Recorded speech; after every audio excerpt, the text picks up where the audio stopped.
Surface bead embroidery is one of my favorite techniques. If you've ever done any thread embroidery or needlework, you'll find surface beading a breeze. Anything that a needle can pass through can be embroidered with beads. Leather, fabric, clothing, paper, non-wovens. The possibilities are wild. And just about any type of bead can be used in this technique, including cabochons and stones. The stitches are simple and easy to learn. Backstitch is used for lines of beads where strength is required, and is especially useful when you're forming an initial ring to secure a cabochon to your surface. You'll build your peyote stitch bezel on the backstitch round. Couching, hats off to quilters, is used for long decorative lines. And beads of just about any shape can be sewn on individually. The technique you use will depend on the size and shape of the bead. Rounded beads can be laid on their sides or stood on end and anchored with a seed bead. Faceted beads can be supported with seed beads or stood on end in a similar manner to rounded beads.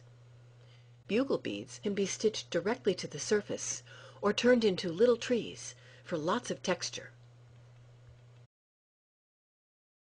You can follow a design on fabric and paint it with beads, or you can use a sketch as the basis for your beading. If you've purchased a kit, it may contain a pattern on paper that will be layered with a non-woven base, similar to Pellon. Secure your thread to the surface by weaving back and forth within an area that will later be covered with beads. Try to avoid knots if possible. Use sharp needles, like glovers and embroidery needles, and a strong thread. Good quality sewing thread can be used, and you can match it in color to your surface. If you're beading on a garment, use lightweight non-woven on the back of your design area to support the beadwork. And don't worry about the back threads, they won't be seen.